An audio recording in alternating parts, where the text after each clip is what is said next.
laakiin video ku saabsan sheekh weyn oo qaariya oo Soomaaliya tagay oo magaciisa la yiraahdo Yusri Jaber wixii uu kusoo arkay Soomaaliya markuu tagay iyo sida aadka u cajiibka badan ee uu la dhacay ardaydii uu soo arkay xifdisanaa quraanka xifdinayay iyo waxyaabo ku soo arkay ayaynu bal tacqiib ku sameyn doonaa aynu isla arki doonaa marka balan isla eegno videoga iyo sheekha wixii uu ku soo arkay Soomaaliya aad iyo aad ba quraanka loogu xifdiyaa waana wada ogsoonahay taas oo quraanka caan bay ku yihiin xifdintiisa marka sheekhan Yusri Jaber wuxuu soo arkay waxyaabo aad u layaab badan arday si cajiib ah quraanka u xifdisan oo si layaab leh u subcinaya ayuu soo arkay marka tiibu ka hadlaya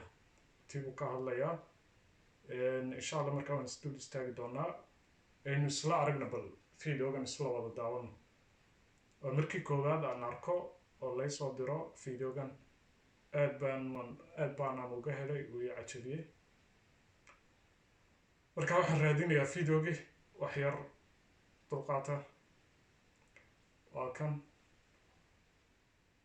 يعني دول كاملة تلاقيهم كلهم حافظين القرآن. أنا رحت الصومال سبحان الله الصومال دي كلهم حافظين القرآن. إيه ده؟ وما عندوش حفظ القرآن كده يحفظه بقراءة واحدة بال10 قراءات. يعني يقول لك حافظ القرآن يعني ختم ال10 حاجة غريبة. لدرجة أنا قلت لهم إذا كانت الجزائر بلد المليون شهيد فالصومال بلد المليون حافظ. قرآن كادو حفظيان وحتى 10 قراءات كحفظيان. wuxuu kaloo sheegay haddii Jazaa'ir iyo waddanada lagu sheegi jiray inay yihiin beled milyan xaafid quraan inay Soomaaliya tahay sidoo kale beled xifdisan yihiin quraanka malaayiin kamida الصبح زورونا كده ايه الجامع اللي هنصلي فيه الجمعه لقينا حلقه قاعده الحلقه دي بيعملوا ايه كل جمعه يعملوا كده يبتدوا من بعد الفجر كل لا يعبين القرآن كيهاي شقده ذكرية قبطان وقرآن كوني يكون مشغول سيهين وانا مشغول كلالهين رونهانتي دي أدبا الله حفتي القرآن كالصومالي تاشكك مجرو لكن دي القرآن كحبه هي كعمل فضل صحابة متكمدة رضي الله تعالى عنه وحيله ما كنا نتجاوز عن 10 آيات 8 آيات ما نندافع ترنبولي حتى نحفظها ونعرف معناها ونعمل بها وحول إلا أن برنو طبعا كايدود حفتنو ومعنوه برنو ونكو عمل فنو كما ننقد بترين لكن بعتذر ترتاح وي Soomaaliya iyo meelo badan oo kamid ah waddanada muslimiinta in xifdinta quraanka lagu dadaalo oo aan awood la saarin macnihiisa in la barto قرآن كان الله سبحانه وتعالى واحد بدن وحيله أفلا يتدبرون القرآن أم على قلوب أقفالها قرآن كان يعني أفر في السن بإلهي معانيه صبرا بس قلوب تكقف ليه ومركو قال ذي لهك هذا سبحانه وتعالى قال ذي قريش ذي عربتي دي فهمي معنى قرآن يلو قد عربي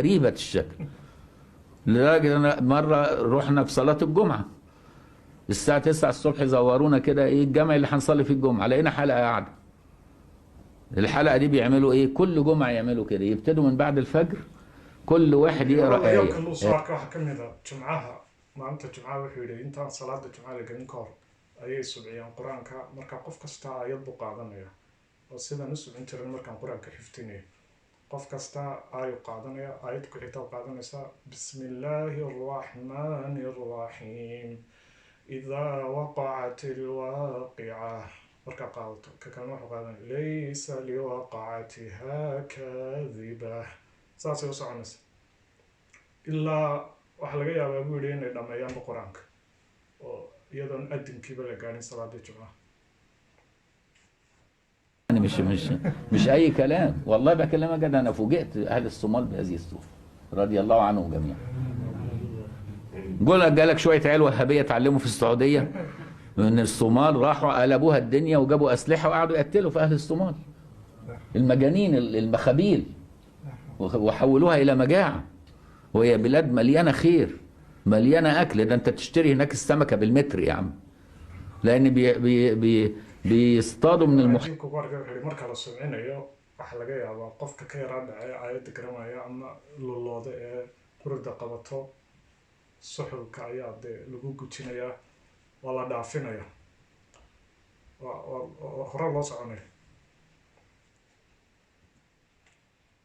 خير، زراعة ولحوم وبترول، كل حاجة.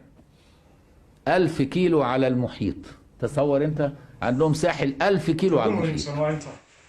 wuxuu yidhi waxa la yaab leh laakiin sacuudigu inuu u yimid dadka noocaas ee xufaado qur-aanka ee sida cajiibka qur-aanka u xifdisan.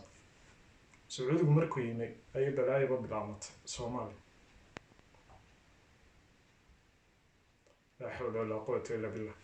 markaasay gaajo iyo fitno iyo balaayo u bilaamatay dadkii barakada iyo barwaaqada ku jira xufaado qur-aanka ahaa.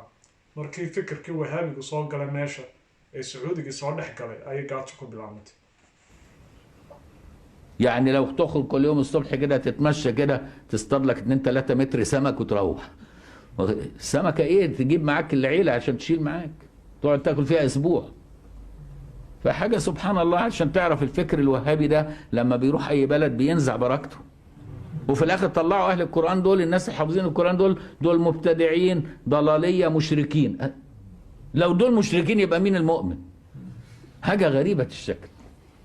markii wahaabiga timay ayay balaayo u bilaamatay. intii hore oo dhan Soomaaliya barwaaqo ahayd, qofku kalluunka xeebta uu ag degan uu kala soo baxaya qarash yar oo aad u jaban oo maaragtay lacag qadaadiic yar ay ku iibsan jiray.